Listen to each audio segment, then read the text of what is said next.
kiamat yang datang kepada mereka secara mendadak, sedang mereka tidak menyadarinya. Subhanallah, Islam kemudian datang meluruskan ajaran yang dibawa oleh Nabi Isa alaihissalam, yang dibengkokkan kemudian oleh orang-orang yang ada pada masa itu, sehingga melahirkan kelompok yang sekarang ini berhadapan dengan kita di Nusantara ini. Apa kata Allah? Walaqad ahazallahu mitsaqa bani Israil. Allah memilih Bani Israel. Allah mengangkat perjanjian kepada Bani Israel, kepada 12 Bani Israel. Allah mengatakan inni ma'akum, aku bersama dengan kalian. Tapi pengingkaran demi pengingkaran demi pengingkaran demi pengingkaran mereka lakukan, hingga sampai pembentukan sekte yang tidak pernah diajarkan oleh para nabi, yaitu sekte yang disebutkan dalam Kisah Para Rasul 24 nomor 5. Apa yang dikatakan di sana? Inilah orang yang penyakit sampar adalah tokoh dari sekte Nasorius. Jadi Allah kemudian tidak pernah mengajarkan adanya konsep. Makanya jangankan Quran, jangankan kitabnya orang Yahudi, kita tidak pernah menemukan itu. Jangankan Quran, kitabnya orang Yahudi tidak pernah kita temukan itu. Tapi seketika antara Yudaism, antara Yahudi, antara Nabi Isa Nasrani dan juga umat Islam hari ini, muncul di tengah-tengahnya sekelompok manusia yang berbeda warnanya dari agama samawi. Apa yang terjadi? Kalau Islam ini datang sebagai backup terakhir dari ajaran para nabi, Islam memiliki warna sendiri karena membawa hukum penyempurna dari seluruh ajaran. Islam tidak meneruskan hukum syariat, tidak meneruskan hukum-hukum yang ada pada Bani Israel, tetapi Islam datang sebagai penyempurna untuk seluruh umat manusia, kaffatal linnas. Maka yang terjadi kemudian adalah fenomena yang ada. Apa itu? Ajaran para nabi yang dianut kemudian oleh Yudaism kok bisa berbeda dengan agama Kristen? Ada apa Kristen? Dari mana asalnya agama ini?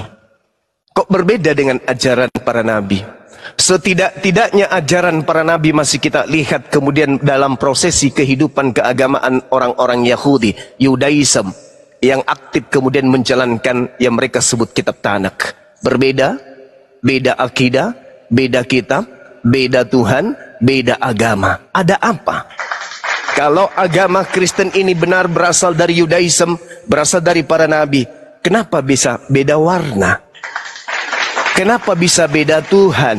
Kenapa bisa beda agama? Kenapa bisa beda keyakinan? Kenapa bisa beda kitab? Dan yang paling kemudian paripurna dalam pandangan apologet Islam Indonesia hari ini adalah, kalau Kristen itu ajaran para nabi, kalau Kristen itu adalah ajaran yang berasal para nabi, kalau Kristen itu adalah tongkat estafet pengajaran para nabi, maka tentu ada kesinambungan antara kitab perjanjian lama dengan agama Kristen. Hari ini kalau kita bertemu dengan pendebat Kristen, apa dasarnya agama Kristen menggunakan kitab perjanjian lama? Al-Quran tidak memakai perjanjian lama, Al-Quran tidak memakai perjanjian baru. Al-Quran dalam hal ini umat Islam tidak mengatakan bahwa kitabnya adalah perjanjian lama dan perjanjian baru. Tapi Al-Quran adalah satu-satunya kitab yang dipegang oleh umat Islam kemudian. Sedangkan saudara Kristen memegang dua kitab. Yang pertama disebut kitab perjanjian lama, yang kedua perjanjian baru. Muncul pertanyaan kemudian, ketika ajaran yang lurus ini dibengkokkan, ada penggunaan terjemahan kitabnya orang Yahudi digunakan di luar agama Yahudi, itulah agama Kristen. Muncul pertanyaan, dari mana muaranya? Kok bisa kitabnya orang Yahudi yang hanya merupakan terjemahan dari kitab Tanakh ada nebeng di agama Kristen? Apa hubungannya? Abraham memerintahkan hukum hanya kepada baninya, hanya kepada anaknya, hanya kepada keturunannya, yaitu Bani Ismail, Bani Ishak. Adapun kemudian syariat yang dibawa oleh Nabi Ibrahim, orang bisa bersunat ketika orang asing itu tinggal di tengah-tengah keturunannya. Adapun orang asing yang bisa bersunat adalah budak-budak mereka. Adapun orang asing yang hidup di tengah-tengah Bani Israel adalah mereka yang dibeli oleh Bani Israel. Kristen bukan budaknya Bani Israel.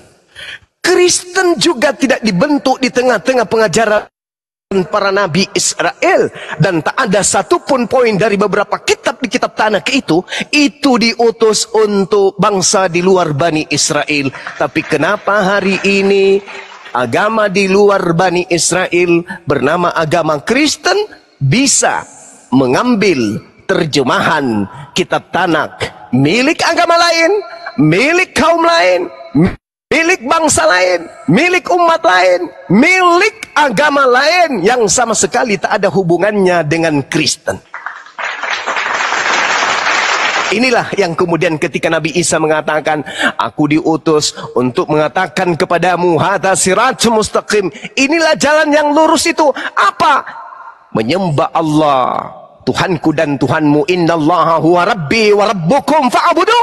Hadza siratul mustaqim. Jalan lurus itu jangan pernah gantikan ilah Ishak, ilah Abraham, ilah Isa, ilah Yakub. Jangan pernah gantikan ilah yang diajarkan oleh Abraham, ilah yang diajarkan oleh Nabi Musa, ilah yang diajarkan oleh Isa. Jangan kau gantikan dengan ilah yang aneh, ilah yang aneh, ilah yang tidak rasional, ilah yang kemudian tidak pernah diajarkan oleh Bani Israel, dan ilah yang tidak pernah diajarkan oleh Bani Ismail. Jalan lurusnya Abraham mengajarkan Nabi Ishak menyembah kepada Sang Yang Maha Suci. Nabi Ishak mengajarkan kepada anaknya Nabi Yakub menyembah hanya kepada Yang Maha Suci Subhanahu wa ta'ala.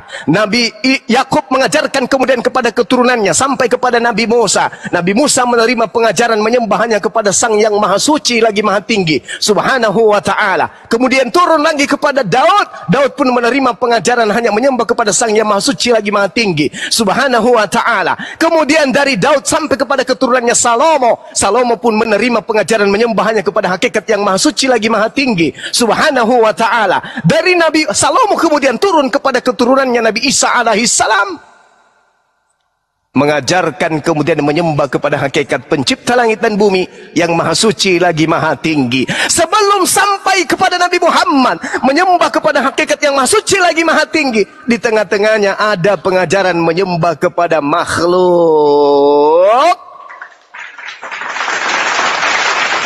yang mati di tengah-tengah mereka, lalu dikatakan itu adalah penebusan dosa, lalu diambil kitab terjemahan dari agama keturunan Bani Yakub, lalu membentuk suatu pengajaran kemudian menyebar ke seluruh penjuru bumi hingga sampai ke Indonesia, berhadapan dengan umat Islam di Indonesia, meninggalkan kemudian cangkangnya, keluar dari cangkang, meninggalkan keteosan, kemudian mereka menyembah kepada Tuhan yang mereka sebut dengan sebutan Allah. Saya kira penjelasan ini sederhana, bisa dipahami, bisa direnungi, dan juga bisa dikritisin. Ketika dianggap ada yang keliru, silakan diluruskan. Kalau antara Nabi Abraham, Ishak, Yakub, Musa, Daud, Salomo, Isa, di luar Nabi Muhammad, adakah pembengkokan akidah terjadi di sana? Adakah kemudian kelompok-kelompok ini disebut bidat oleh Bani Israel? Adakah kemudian mereka disebut Abu Dazarah? Adakah kemudian mereka dianggap sebagai penyakit sampar? Adakah mereka dianggap sebagai kafir atau kufur atau ingkar, atau yang menyelewengkan kemudian ajaran para nabi? Adakah di antara mereka yang mengatakan bahwa hukum Taurat itu adalah sampah? Adakah yang mereka mengatakan bahwa hukum Taurat itu tak perlu lagi dilaksanakan? Adakah kemudian di antara mereka yang mengatakan hukum yang datang kepada Nabi Musa itu justru membawa kepada kematian? Subhanallah, di dalam pengajaran Al-Quranul Karim terkait dengan pengajaran Nabi Isa alaihissalam, justru dikabarkan tanpa kemudian ada sedikit pun yang disembunyikan terkait keberadaan kebenarannya. Qala ya Musa, inni istafaituka 'alan nasi birisalati wa bikalami. Allah berfirman, wahai Musa, sesungguhnya aku memilih melebihkan engkau dari manusia yang lain pada masamu, untuk membawa risalahku dan firmanku. Sebab itu berpegang teguhlah kepada apa yang aku berikan kepadamu, dan hendaklah engkau termasuk orang-orang yang bersyukur. Wa katabna lahu fil alwah min kulli syai' mau'idatan wa tafsila, dan telah kami tuliskan untuk Musa pada Loh Torah segala sesuatu sebagai pelajaran dan penjelasan untuk segala hal. Maka berimanlah dan berpegang teguhlah kepadanya, dan suruhlah kaummu berpegang kepadanya sebaik-baiknya, kata Allah. Artinya di dalam Al-Quran kemudian menorehkan satu perintah kepada Nabi Musa dan kaumnya, apabila ingin selamat, apabila ingin sampai ke jannah, tunduk, taat, berserah diri, menekuni, kemudian menjalankan hukum Taurat. Ulangan 4, jangan kau tambahkan, jangan kau kurangi apa yang menjadi ketetapan dan hukum-hukumku padamu agar engkau memperoleh hidup. Ulangan 6, kemudian ajarlah kepada anakmu, cucumu, cicitmu, keturunanmu selama-lamanya, pada saat dia berbaring, pada saat dia duduk, pada saat dia berdiri, pada saat dia berjalan, bahkan perintahnya tuliskan dalam pintu-pintu rumahmu agar engkau senantiasa menjalankan ketetapanku sebagai satu kewajiban untukmu. Sedangkan Al-Quran juga menyatakan hal yang sama. Wahai Bani Israel, berpegang teguhlah kepada hukum yang datang kepada nabimu, yaitu Nabi Musa, agar engkau memperoleh hidup yang kekal. Antara Nabi Musa dan Nabi Muhammad, antara Nabi Isa dan Nabi Muhammad, muncul satu keadaan di mana justru hukum Taurat itu dianggap sebagai tinja, demi untuk membuat ilah baru yang mereka sebut sebagai anak Elohim. Ya, saya kira ini sebagai pembuka.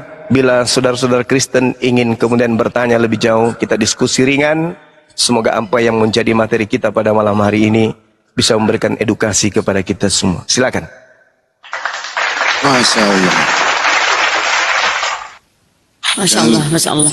Yang disampaikan tadi itu kesimpulannya adalah tauhid para nabi, pengajaran para nabi di masanya, berakhir di Nabi Muhammad SAW. Bagaimana Bro Kepas, Elohim Yahwehmu itu seperti apa? Silakan.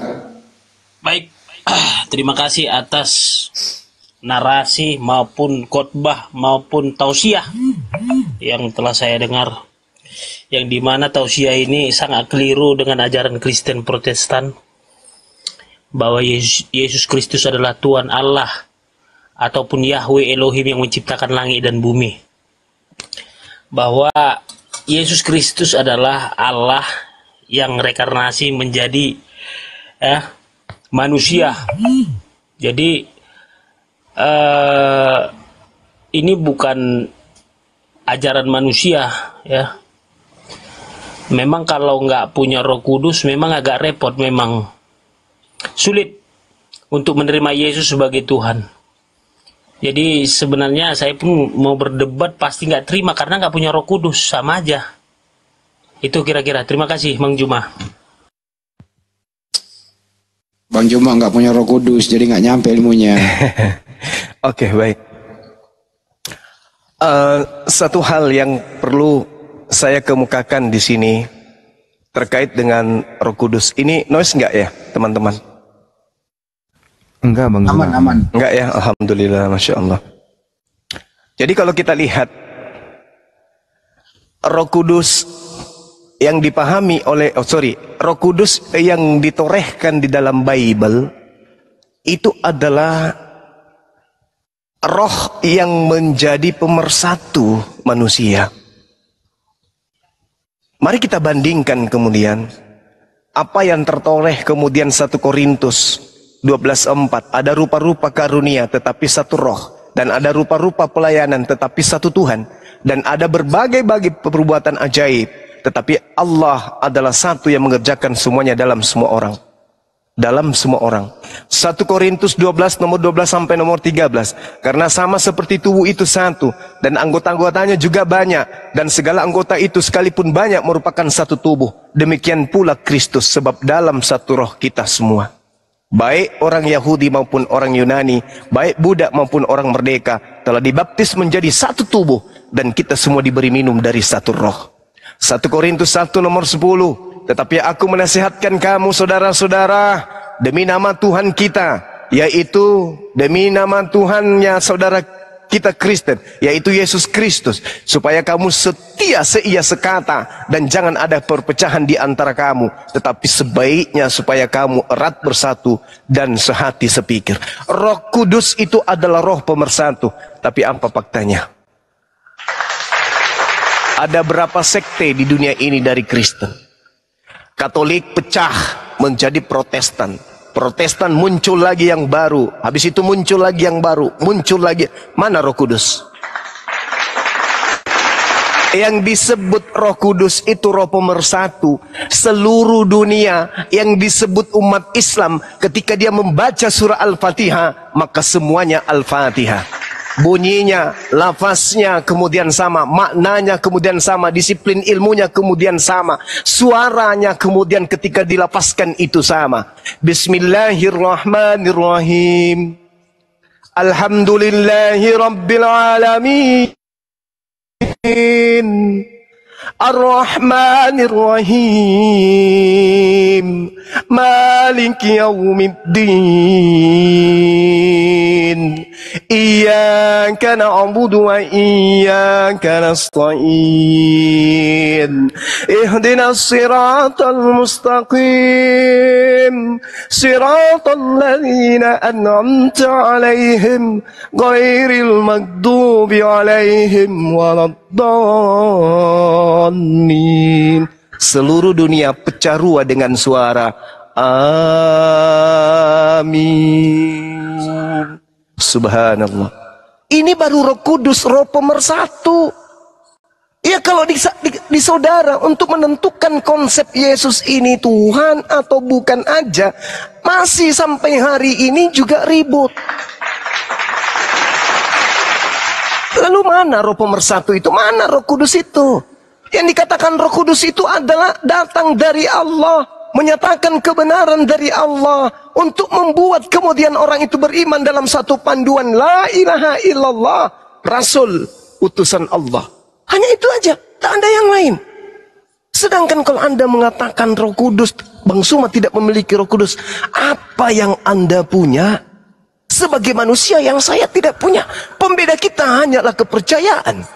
Anda Kristen dengan Tuhan Yesus, dengan Tuhannya Yesus. Saya Muslim dengan Tuhan saya adalah Allah. Itu aja pembedanya. Roh Kudus itu apa, Cak Ayu? Roh Kudus itu apa? Roh Kudus itu harus kita dudukkan perkaranya. Dia adalah makhluk yang diutus oleh Allah untuk mengajarkan segala aspek yang Tuhan inginkan terjadi pada kaum tersebut, pada umat tersebut. Itu utusan Allah yang disebut Roh Kudus. Sedangkan kata Roh Kudus ini diambil masuk ke dalam gereja dari kata Quran. Diambil kata Roh Kudus itu yang adalah pneuma hagios. Jadi Anda mengambil hal dari Al-Quran untuk Anda jadikan senjata untuk menutupi keadaan yang ada. Bahwasanya Nabi Isa, Nabi Musa, Nabi Isa datang untuk meluruskan kemudian ajaran untuk sampai kepada pokok pondasi akhir, penyempurna kemudian, yaitu la ilaha illallah Rabbus samawati wal ard. Itu aja. Tapi kemudian di antara pengajaran Nabi Abraham muncul kemudian Nabi Musa, lalu kemudian muncul lagi Nabi Isa, lalu Nabi Muhammad, di antaranya muncul kemudian Samiri, muncul kemudian mohon maaf Paulus, yang mana keadaan itu hampir mirip, mengajak kemudian orang meninggalkan menyembah Tuhannya Abraham. Pada Nabi Musa ada Samiri, pada Nabi Isa ada kemudian Paulus. Nabi Muhammad sallallahu alaihi wasallam karena adalah ajaran yang terakhir untuk seluruh umat manusia sampai hari kiamat. Apa kata Allah jaminannya? Inna nahnu nazzalna zikra wa inna lahu lahafizun. Aku yang mewahyukan Al-Quran, aku juga yang akan menjaganya. Jaminan Allah kepada Torah seperti itu tak ada. Jaminan Allah kepada Mazmur seperti itu tak ada. Jaminan Allah kepada Injil itu pun tak ada seperti Al-Quran. Baik. Seperti itu, Bung. Silakan. Sebenarnya bukan saya hiperbola ataupun membanggakan diri di dalam pernyataan saya ini. sebenarnya kalian berguru kepada saya karena Elohim Yahweh Tuhan Yesus sudah datang kepada saya. Ya, udah menyatakan dirinya sebagai Tuhan ke dalam diri saya. Ya, kenapa saya percaya Yesus Kristus itu Tuhan? Dia datang, Tuhan itu datang. Akulah Tuhan, aku berkenan kepadamu, Kepas. Nah, coba. Artinya apa? Kenapa bisa Tuhan itu datang? Karena kita menghadirkan Roh Kudus. Nah, orang yang tidak punya Roh Kudus, ya, nggak mau Tuhan datang. Kira-kira begitu. Terima kasih Bang Juma. Iya, baik. Perlu di-upload dulu ini untuk saudara Kepas. Dengarkan saya baik-baik. Ketika kemudian Nabi Abraham menorehkan sebuah pengajaran tauhid kepada keturunannya, kepada Nabi Yakub, kepada Isa, kepada Nabi Yakub, kepada Nabi Musa, Daud, Salomo, dan juga Nabi Isa alaihi salam, sekelompok manusia membelokkan kemudian ajaran tersebut dan menggantikan kemudian Tuhan yang datang ke tengah-tengah mereka melalui perantaraan para nabi dengan menggantikan kedudukan Tuhan tersebut kepada sosok manusia yang mereka anggap Tuhan. Apa kata Quran? Yad'una min dunihi illa inatha wa yad'una illa syaitanam marida. Yang mereka sembah selain Allah itu tidak lain hanyalah berhala, dan mereka tidaklah hanyalah menyembah setan yang terkutuk. Iyad'una min dunihi illa inatha wa iyad'una illa syaitanam marida. Sesungguhnya yang kamu anggap Yesus yang datang kepadamu itu, Yesus pun sudah katakan, kalau Al-Quran datang kemudian setelah ajaran Nabi Isa dibengkokkan, mengatakan, wahai Suma, sebenarnya yang mereka sembah itu adalah setan yang terkutuk. Ini kata Quran. Yang memalingkan kemudian ajaran Nabi Isa, oleh Al-Quran saya mengatakan, yang dia sembah bukan Nabi Isa, yang dia sembah bukan Yesus, yang dia sembah adalah setan yang durhaka.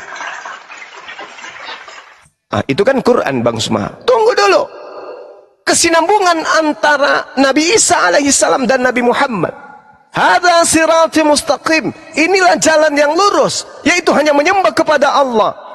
Innallaha rabbi wa rabbakum. Sembahlah Allah Tuhanku dan Tuhanmu. Di antara ajaran Nabi Isa dan ajaran Nabi Muhammad dibengkokkan kemudian ada menyembah kepada selain daripada Allah, yaitu menyembah kepada setan. Itu kan Al-Quran Bang Suma. Baik, mari kita lihat. Ketika mereka membuat makar, Allah membalas makarnya. Apa pembalasan makar yang bisa umat Islam lihat? Akibat dari makarnya sendiri yang menumpahkan kebenaran yang ada di dalamnya. Maksudnya gimana? Coba Anda lihat di dalam Lukas 21 nomor 8. Waspadalah kepada penyesat yang datang kepadamu, yang memakai namaku dan berkata, akulah dia.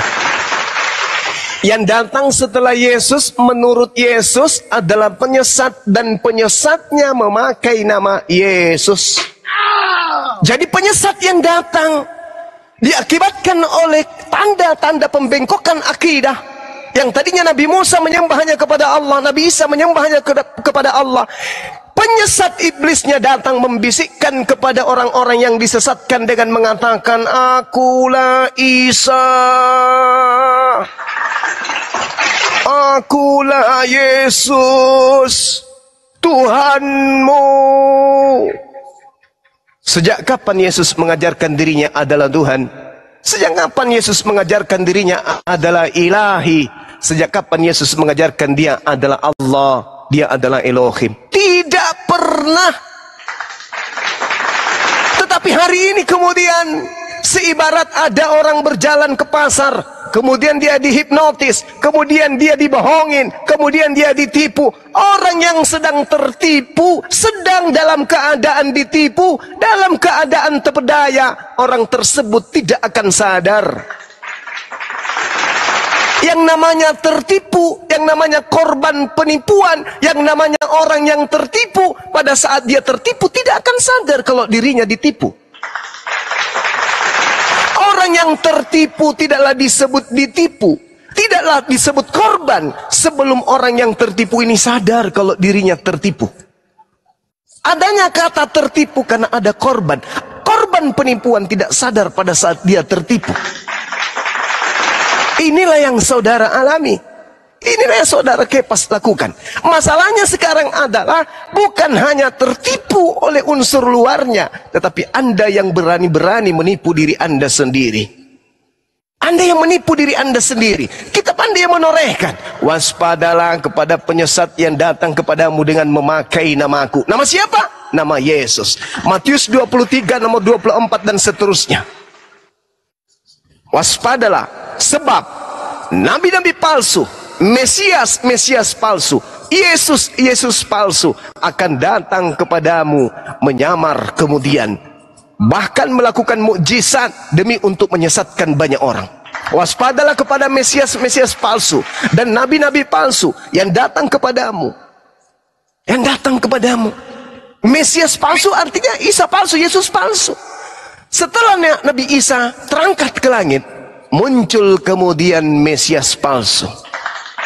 Akulah Yesus yang kau aniaya. Akulah Yesus tunas Daud, bintang timur, gilang gemilang. Jelas. Apa yang diterangkan Al-Quran jelas. Terbukti. Yang kalian sembah bukan Tuhannya Bani Israel. Apakah Yesus anak Maria itu Tuhannya Bani Israel? Bukan.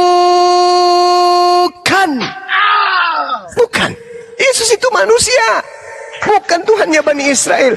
Yang benar, yang sembahan yang benar adalah Tuhan yang datang kepada Bani Israel, yang memilih Bani Israel, yang mengatakan, aku menyertai kalian, inni ma'akum. Jadi antara pengajaran Nabi Isa dan pengajaran Nabi Muhammad terputus oleh adanya ajaran sesat di antaranya. Di antara Nabi Isa dan Nabi Muhammad ada penyesat di tengah-tengahnya. Demikian. Baik, Bang Juma. Dia mengatakan kepada saya, akulah Tuhan. Ya, enggak dibilang aku Yesus, akulah Tuhan. Ya. Dia enggak mengatakan aku Yesus Kristus, akulah Tuhan. Aku Tuhan. Udah jelas ya, bahwa iblis pun pernah mendatangi aku. Iblis tidak pernah berkata aku Tuhan, tapi Tuhan berkata aku Tuhan. Jadi bukan hanya Tuhan aja yang udah datang dalam diri saya, iblis pun udah datang. Jadi saya bisa membedakan mana iblis, mana Tuhan. Dari mana caranya kita membedakan iblis dan Tuhan? Dari kedatangannya kepada diri kita, kita tahu. Ketika Tuhan itu datang, kita dalam keadaan tenang. Damai hati kita, jiwa kita. Ketika iblis itu mendatangi saya merasa ketakutan. Nah, ketika iblis itu datang berupa sangat buruk, wajahnya sangat buruk, ya, dan mencekik leher saya, ketika saya katakan dalam nama Tuhan Yesus Kristus, kabur iblisnya. Berarti jelas, dalam nama Tuhan Yesus Kristus ada kuasa yang besar. Terima kasih Bang Juma. Oke, baik. Sangat disayangkan Anda masuk ke dalam jebakan. Yang datang kemudian, kata Yesus, penyesat itu mengaku dan berkata, akulah dia. Dia dimaksud di sini adalah Tuhan. Waspadalah kepada penyesat yang datang kepadamu dengan memakai namaku dan berkata, akulah dia. Sedangkan yang mengaku akulah dia itu identik dengan pernyataan-pernyataan Tuhan di dalam perjanjian lama. Akulah yang melepaskan, akulah menjadi penebusmu, akulah yang telah membuat kamu keluar dari tanah Mesir. Akulah dia. Berarti penyesat ini datang mengatakan dia adalah Tuhan. Bisa mengatakan akulah Yesus, bisa pula menggunakan akulah Tuhan. Karena kenapa? Di dalam kitab saudara, Kisah Para Rasul 11, 1, nomor 11, malaikat berkata, Yesus datang menampakkan diri nanti ke atas muka bumi ini, itu dengan jasadnya. Berarti bukan dalam mimpi, bukan dalam angan-angan, bukan dalam hayalan. Bukan hanya berupa suara, bukan hanya berupa mimpi dia datang. Tapi kata Kisah Para Rasul 1:11, dia akan datang dengan jasadnya. Jadi siapa yang datang kepada Ananias? Siapa yang datang kepada Paulus? Siapa yang datang kepada Lukas? Siapa yang datang kepada Markus? Siapa yang datang kepada pengarang Wahyu dan seterusnya? Yesus sudah terangkat. Tidak ada lagi fisik Yesus. Tidak pernah dia menyampaikan buku Lukas, buku Markus, buku Matius. Tidak pernah. Buku-buku yang kita gunakan hari ini adalah buku yang dihasilkan dari hasil penyelidikan. Boleh kita pakai sebagai bahan referensi dialog, tetapi itu bukan firman Tuhan. Jadi kalau Yesus mengatakan waspadalah kepada penyesat, sebab kedatanganku nanti ditandai dengan cahaya yang berkilat dari timur sampai ke barat. Itu baru Yesus yang asli. Yesus yang asli datang di atas muka bumi ini, itu nanti kata Yesus, Matius 24. Nomor 26, nomor 27. Tanda-tanda Yesus turun memijakkan kaki untuk kedua kalinya di atas muka bumi ini. Ya. Matahari kemudian akan bersinar dari timur, dari barat. Dari timur sampai ke barat, tetapi ada cahaya yang mengkilat kemudian dari timur sampai ke barat yang semua orang akan melihatnya. Coba Anda baca di dalam Matius kitab saudara, Matius 24. Di situ sangat jelas dikatakan bahwasanya semua yang mengaku bahwa dia bertemu dengan aku itu adalah salah, jangan kau percaya, sebab kedatanganku ditandai seperti kilat yang akan bersinar dari timur sampai ke barat. Itu perkataan beliau sendiri. Sebab sama seperti kilat memancar dari sebelah timur dan melontarkan cahayanya sampai ke barat, demikian pula keberadaan kelak dari kedatangan Yesus. Apa maksudnya? Kalau matahari begitu terbit dari timur, maka mataharinya akan terlihat bersinar sampai ke barat. Artinya apa? Seluruh manusia akan melihat itu. Nah, Yesus datang kedua kalinya, seluruh manusia di atas muka bumi ini akan melihatnya. Bukan hanya satu orang di Pulau Patmos, bukan hanya satu orang di padang gurun, bukan hanya seorang di dalam bilik penjara, bukan. Kata Yesus, siapapun yang mengaku bertemu dengan aku, baik di padang gurun, di bilik, di mana saja, itu bukan aku. Sebab kedatanganku nanti ditandai seperti kilat yang memancar dari timur sampai ke barat. Demikian juga lah nanti tanda ketika aku datang untuk yang kedua kalinya. Berarti antara Nabi Isa ke Nabi Muhammad muncul makhluk halus yang mengaku Nabi Isa. Muncul makhluk halus yang mengaku Yesus. Sementara Yesus sudah memesankan kemudian, apabila ada yang berkata bertemu dengan aku di padang gurun, bertemu dengan aku kemudian dalam bilik, jangan kau percaya. Sebab Mesias Yesus palsu dan nabi-nabi palsu akan muncul, dan mereka akan mengadakan tanda-tanda yang dahsyat dan mujizat-mujizat, sehingga sekiranya mungkin mereka akan menyesatkan orang-orang pilihan juga. Camkanlah, kata Yesus, aku sudah mengatakannya terlebih dahulu kepadamu. Jadi apabila ada orang berkata kepadamu, lihat Yesus ada di padang gurun, lihat Yesus ada dalam bilik, jangan kau pergi ke situ, jangan kau percaya. Sebab sama seperti kilat memancar dari sebelah timur dan melontarkan cahayanya sampai ke barat. Demikian pula kelak tanda kedatangan Yesus yang kedua kalinya. Jadi kalau yang datang dalam mimpi saudara, atau yang datang pada saat orang kesaksian murtad, saya lagi salat tahajud, tiba-tiba datang cahaya Yesus.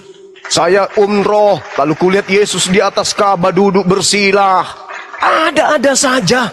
Itu bukan Yesus. Karena kata Yesus, jangan kau percaya.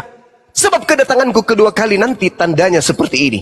Orang semua akan lihat, bukan cuma satu orang, dua orang, tiga orang, bukan. Tapi seluruh dunia akan tahu. Selaksa matahari terbit dari barat, terlontar cahaya dari timur, terlontar cahayanya sampai ke barat. Demikian juga nanti tanda kedatanganku. Jadi ketika Yesus datang, bukan cuma Anda yang tahu. Kita semua umat Islam tahu, orang Hindu tahu, orang Buddha tahu, seluruh umat manusia di atas muka bumi ini. Yang lagi tidak cebok ketika dia datang. Tiba-tiba saja terkagetkan. Ada apa? Ada apa heboh? Ada cahaya dari sana. Oh, inilah yang disebut Nabi Isa alaihissalam. Sudah datang untuk yang kedua kalinya. Jadi tidak ada itu, aku lagi dengar musik. Tiba-tiba kaset rusak, musiknya berhenti, lalu ada suara terdengar di tengah-tengah musik itu, berhenti dengan lagu koplokmu itu. Aku ini adalah Yesus, aku akan menunjukkan jalan kepadamu. Itu bukan Yesus. Bukan. Menurut siapa? Menurut Bible. Menurut Al-Quran. Tidak ada kemudian. Makanya pada endingnya apa? Aku tidak mengenal engkau. Contoh nih sekarang, 1 menit. Saudara Kepas ini berkata, yang datang kepadaku adalah Yesus. Yesus yang datang kepadaku. Sehingga Kepas, usianya sekarang yang sudah 87, setiap hari nyembah Yesus, nyembah Yesus, nyembah Yesus. Yesus yang mana yang disembah? Yesus yang datang padanya. Akulah Yesus Kepas. Oh iya paman, nah itu yang disembah sampai dia mati. Begitu yang asli datang, apa katanya yang asli? Enyahlah daripadaku, engkau semua adalah pembuat kejahatan. Aku tidak mengenal engkau semua adalah pembuat kejahatan. Kata Kepas, waduh, bukannya tiap hari aku beribadah menyembah kepadamu, mengusir setan pakai namamu, bermujizat pakai namamu, kok bisa kamu nggak kenal aku? Loh, kapan aku punya murid kayak kau? Kapan aku punya pengajaran seperti ajaranmu? Sejak kapan saya perintahkan kau beribadah kepadaku? Sejak kapan saya punya murid di luar Bani Israel? Tak ada. Loh, aku sudah sampai pada level bermujizat loh bang. Mengusir setan pakai namamu juga loh bang. Ah tidak, aku tidak mengenal engkau. Semua engkau adalah pembuat kejahatan. Cek per cek, ternyata yang dikenal oleh Kepas adalah Lucifer.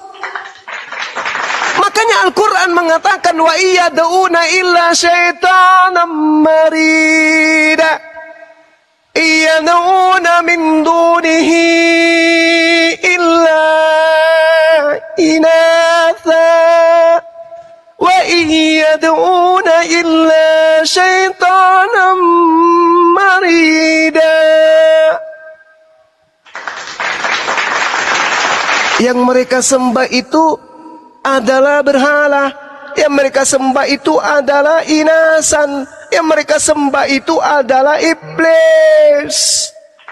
Maka pada endingnya kemudian qala subhanaka ma yakunu li an aqula ma laysa li bihaqqa ma hum illa ma amartani bi an ya'budullah rabbi wa rabbakum. Pada akhirnya Yesus pun berkata, enyahlah daripada aku, kalian semua adalah pembuat kejahatan.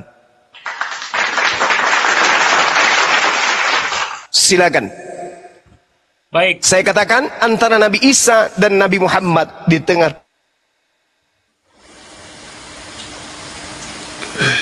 bumi menyembah kepada iblis, meninggalkan menyembah kepada Tuhannya Abraham, Ishak dan Yakub. Baik Bang Juma. Jadi kita nggak sepaham yang dimana Bang Juma menyamakan Isa dengan Yesus Kristus. Jadi itu sudah berbeda sangat jauh dan tidak akan pernah Isa dengan Yesus itu sama. Kenapa? Karena Isa itu bagi umat Islam adalah nabi. Yesus Kristus adalah Tuhan yang menciptakan dunia jagat raya. Kenapa saya katakan dia Tuhan? Kenapa saya katakan yang saya baca di dalam firman Tuhan Alkitab, ya, di mana Yesus disalibkan, dia bangkit sendiri. Artinya tidak ada nabi mati bangkit sendiri dari kematiannya. Sudah jelas. Dan tidak perlu Yohanes 13 ayat 13, Filipi 2:5 sampai 11, Wahyu 21 ayat 6. Artinya bagi orang yang menyangkal Yesus sebagai Tuhan, terima kasih, Anda masuk api neraka. Itu teguran terakhir. Terima kasih. Oke, baik. Gini, Anda boleh berbangga. Isa, Yesus adalah oknum yang berbeda. Anda boleh bangga dengan itu. Anda boleh menafikan. Anda boleh ingkar dengan keadaan itu. Silakan. La ikraha fiddin. La ikraha fiddin. Tidak ada paksaan untuk menerima apa yang saya sampaikan. Tak ada paksaan. Silakan. Tapi tolong jujur pada kebenaran. Jujur terhadap keadaan. Siapa yang mengajarkan Anda mempertuhankan Yesus? Dari mana kitab Anda berasal? Adakah Yesus memberikan legitimasi kepada kitab Lukas, Markus, Matius, Filipi, dan seterusnya? Adakah kemudian Yesus mengenal Paulus, pendiri agama saudara? Adakah kemudian Yesus memberikan legitimasi kepada bapak-bapak gereja dan para pastor? Adakah kemudian Yesus memberikan legitimasi gereja sebagai tempat penyembahan dirinya? Adakah kemudian legitimasi kitabnya orang Yahudi dirubah menjadi perjanjian lama? Semuanya hanyalah angan-angan. Semuanya hanyalah hiasan belaka. Dia, Yesus, tidak pernah mengajarkan kekristenan itu. Percuma Anda mengatakan Yesus bukan Nabi Isa. Toh Yesus tidak pernah mengajarkan tentang apa yang Anda anut hari ini. Yesus tidak pernah mengenal kalian. Yang Anda kemudian, Nabi Isa datang kepada Bani Israel. Dia adalah utusan Allah kepada Bani Israel.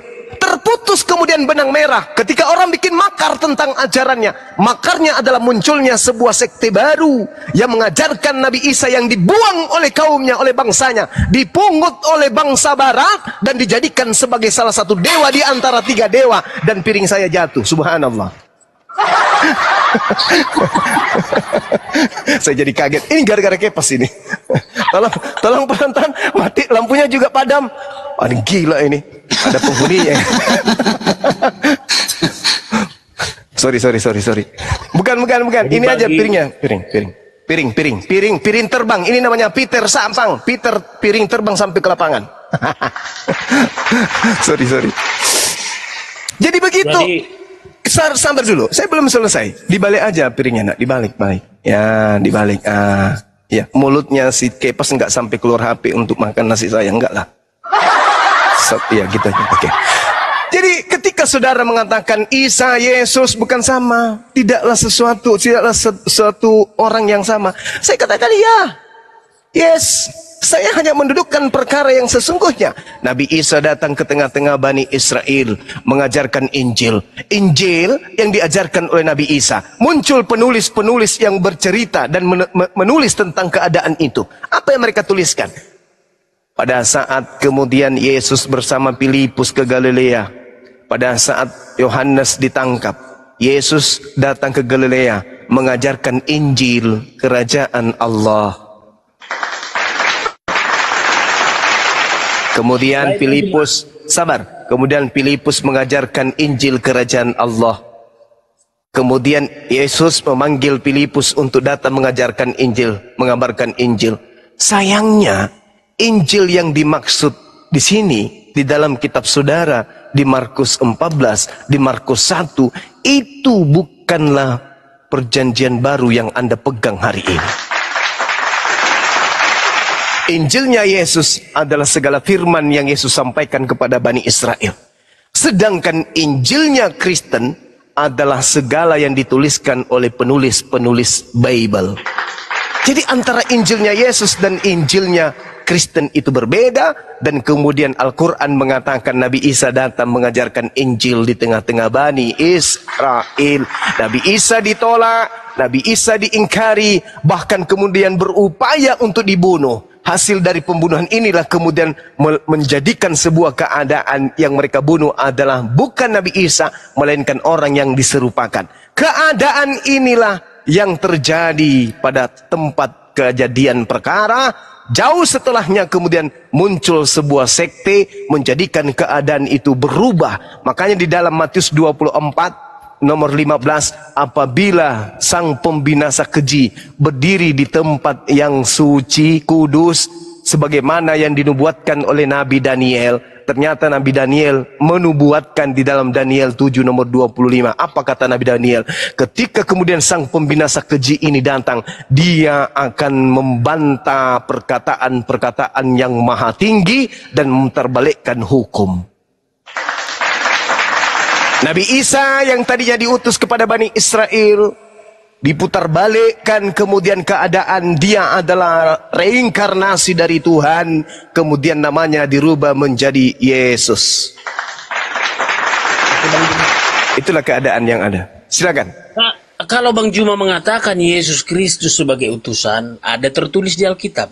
Nah, sekarang begini, suri teladan ataupun teladan yang dilakukan oleh Isa, ya Yesus Kristus, ketika dia turun ke bumi, dia sujud, dia puasa, ya dia sunat, ya dia dibaptis. Kenapa umat Islam nggak mau dibaptis? Sementara Yesus sudah jelas dibaptis di Sungai Yordan oleh Yohanes. Kenapa umat Muslim nggak mau dibaptis? Atas nama Bapa, Putra, dan Roh Kudus. Udah? Cek. Silakan Bang Juma, silakan. Oke, sabar ya, sabar. Sabar ya, jaringan saya lagi gangguan, sabar ya. Sabar. Ci. Ini gara-gara piring terbang tadi ini kawan-kawan. Suara saya kedengaran nggak? Jelas, sangat jelas. Okay. Sangat jelas. Sabar ya, sabar. Sabar ya, sabar. Namanya kita di gunung ya kan ya. Cek.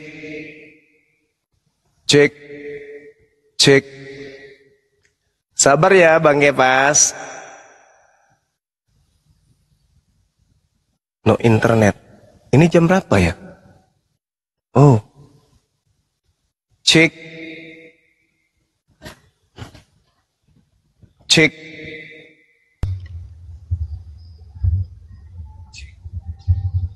Sudah ada ya. Di YouTube sudah ada ya.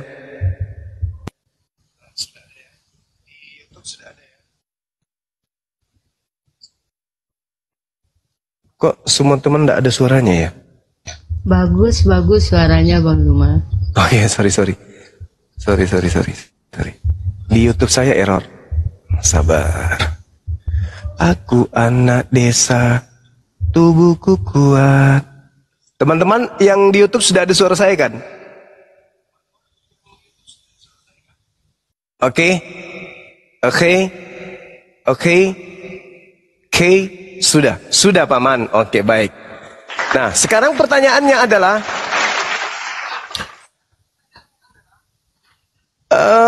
kenapa kalau umat Islam itu pengikut Nabi Isa, pengikut Yesus, kenapa nggak dibaptis? Bung, Yesus sendiri tidak pernah membaptis satu manusia pun. Syarat menjadi Kristen adalah dibaptis. Yesus tidak pernah membaptis, berarti Yesus tidak pernah mengkristenkan orang. Saya ulang, Yesus tidak pernah membaptis. Syarat menjadi Kristen adalah dibaptis. Dan tak ada satu manusia pun pernah dibaptis oleh Yesus. Maka dengan demikian Yesus tidak pernah mengkristenkan satu manusia pun. Sekarang mari kita tarik benang merah. Nabi Isa alaihissalam datang di tengah-tengah Bani Israel. Dia tidak merubah hukum. Dia kemudian tidak membawa hukum baru. Dia tidak pernah kemudian menorehkan sesuatu yang tidak diperintahkan oleh Tuhan kepadanya. Nah, benang merahnya di mana? Coba Anda lihat. Di Al-Quran tidak pernah diperintahkan untuk membaptis. Nabi Isa alaihissalam hanya diperintahkan untuk menyeru kepada Bani Israel, fattaqullah wa ati'un, innallaha rabbi wa rabbakum, ma qultu lahum illa ma amartani bi an ya'budullah rabbi wa rabbakum. Cuma diajarkan mengajak Bani Israel kembali kepada hukum Taurat, menyembah hanya kepada Allah, Tuhannya Nabi Isa dan Tuhannya Bani Israel. Lalu bagaimana dengan baptis? Dalilnya di mana?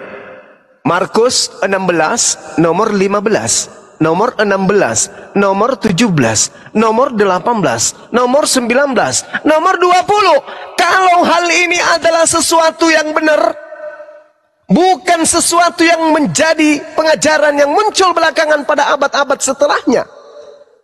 Tunjukkan satu pendeta atau satu orang Kristen yang memiliki tanda-tanda yang dimiliki oleh syarat sebagai orang yang percaya. Tanda-tanda ini akan menyertai orang yang percaya. Minum racun tak mati, dipatok ular berbisa tak mati. Ada yang bisa melakukan itu. Makanya perintah baptis itu tidak berasal dari pengajaran Yesus. Perintah baptis itu tidak berasal dari pengajaran Nabi Isa alaihissalam. Coba Anda baca Markus 15 itu, Markus 16 yang Anda punya. Kita lihat pendekatannya, supaya benang merahnya kita bisa dapatkan. Yesus diberitakan tidak pernah membaptis satu manusia pun. Dengan kata lain, Yesus tidak pernah mengkristenkan satu manusia pun. Pergilah ke seluruh dunia, beritakanlah Injil kepada seluruh makhluk. Siapa yang percaya dan akan dibaptis, siapa yang kemudian tidak percaya akan dihukum. Tanda-tanda ini akan menyertai orang yang percaya. Berarti tanda-tanda ini akan menyertai orang yang dibaptis. Satu, mereka mengusir setan demi nama Yesus. Dua, berbicara dalam bahasa yang asing bagi mereka. Ketiga, mereka akan memegang ular. Sekalipun mereka minum racun maut, mereka tidak akan mendapatkan celaka. Mereka akan meletakkan tangannya atas orang sakit dan orang itu akan sembuh. Pertanyaannya sekarang, bisakah kemudian ini dipraktekkan? Bahasa asing cocok bahas coba kipas pura kerakan jo pelokmu di keke asubolong. Baik Bang Juma, udah jelas ya, udah jelas bahwa matumbai na matongge pelok nah apa kata pura nakan de asubolong pelokmu. Bang Ngerti? Juma, Kamu ngerti? jelas ya bahwa nggak mau dibaptis. Kamu ya. ngerti nggak apa yang saya katakan? Yesus dibaptis. Ngerti ya kan? tidak apa yang saya katakan? Artinya baptis adalah pertobatan. Gitu, Ngerti tidak yang saya katakan barusan? Berarti Bang Ingat, Juma nggak mau bertobat, pergilah makanya ke nggak mau seluruh dunia, dibaptis. beritakanlah Injil kepada seluruh makhluk. Siapa yang percaya dibaptis?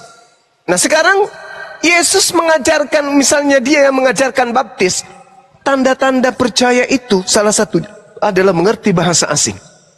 Bang Juma, baptis itu pertobatan. Bang Juma, Saya ngerti, saya paham, saya tahu perintah-perintah Yesus bertobatlah.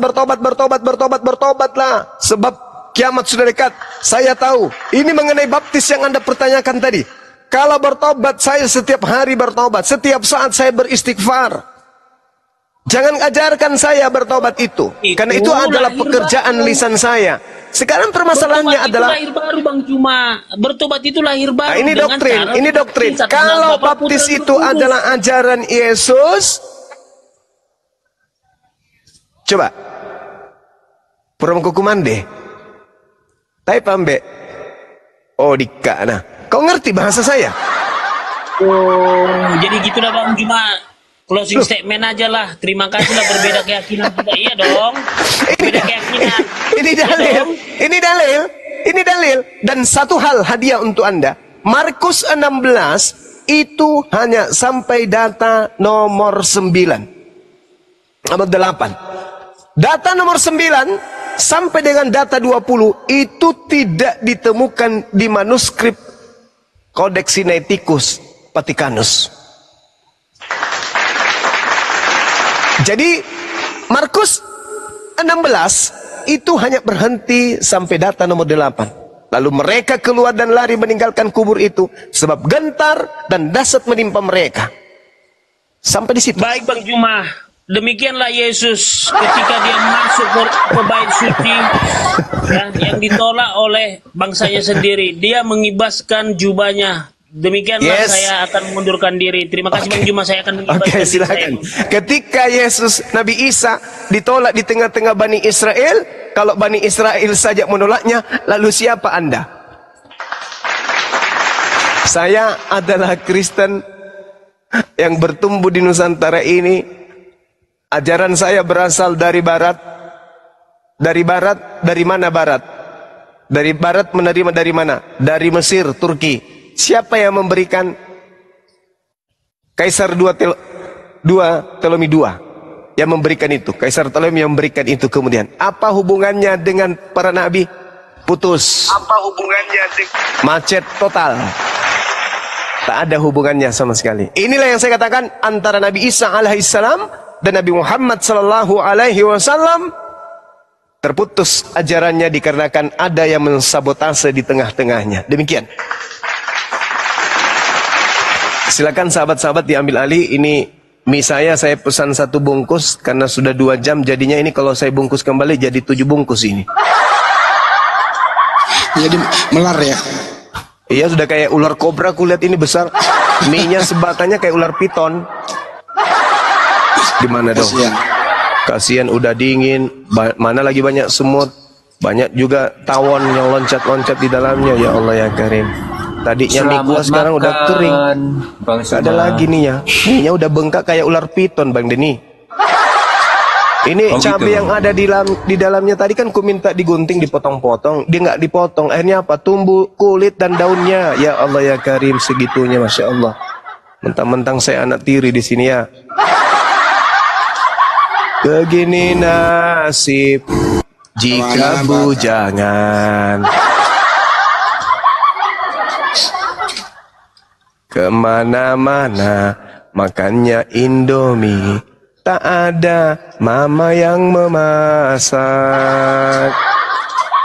Tidak seperti Bang Deni, mamanya ada 3. Ya Bang Den, semangat Bang Den. Lanjut dulu Bang Andi. Selalu semangat ada Iya Bang ya, lanjut dulu Bang ya. Saya silakan. Masa ulang ini minyak. Ini enggak jadi mie lagi nih. Digoreng jadi kue dadar kayaknya. Jadi gado-gado lagi Bang semua. Tadi aku dengar Bang Deni katanya baptis itu pertobatan. Berarti Yesus waktu dibaptis bertobat dong. Gimana itu Pak Deni? Enggak, bukan pertobatan, itu penyucian. Jadi penyucian, tetapi itu kalau penyucian itu untuk manusia biasa. Tetapi kalau untuk Tuhan itu ya aku kalau Tuhan itu bukan untuk penyucian, tetapi untuk pengukuhan atau penyerahan diri untuk Tuhan. Jadi untuk Tuhan Yesus beda, gitu. Kalau untuk kita manusia seperti saya gitu, itu untuk penyucian. Penyerahan diri kepada siapa? Tuhan. Kepada Bapa. Jadi putra menyerah pembuktian, pengukuhan, penyerahan diri sepenuhnya di hadapan manusia kepada Bapa, gitu. Berarti ada 2 Tuhan, Bapa sama Yesus. Satu Tuhan, karena ada ayat yang berkata Bapa dan Aku adalah satu. Iya. Aku juga lagi makan juga nih, Osiper. Ya Bang Sahabat, selamat malam. Bang Alek, selamat malam Bang Alek. Bang Alek, selamat malam. Mau bicara. Bang Sahabat, selamat malam Bang Sahabat. Ya, selamat malam Pak. Muslim apa Kristen Bang? Gimana? Muslim apa Kristen Bang? Oh, saya Kristen Pak. Ya gimana Bang, mau ditanggapi? Ya tadi ya mau bilang apa ya, saya cuma mendengar katakan pertanyaan yang terakhir itu mengenai baptisan, kok Tuhan Yesus dibaptis katanya. Ya. Memang disitulah kadang sebagian orang nggak mengerti kan. Kalau Tuhan Yesus itu datang ke dunia menderita, mengalami seperti yang dialami manusia, kadang orang nggak mau terima. Sekarang tujuan Yesus dibaptis itu apa Bang? Tujuannya? Kalau kita tahu, mengerti dasarnya Tuhan Yesus datang ke dunia, tentu kita nggak akan pertanyakan. Kalau menurut pandangan saya lah, dan sebagian hamba-hamba Tuhan, bahwa Tuhan Yesus itu datang menyampaikan Injil dalam perkataan dan perbuatan. Jadi semua yang dilakukan Tuhan Yesus itu bagian daripada Injil, Pak. Di situ dia, Pak. Jadi termasuk dibaptis itu adalah bagian dari Injil. Tujuannya apa sehingga dibaptis, Pak? Apa tujuannya? Jelas apa yang dikatakan kalau Injil itu, baptisan itu kan dibawa oleh Nabi Yohanes Pembaptis. Ya.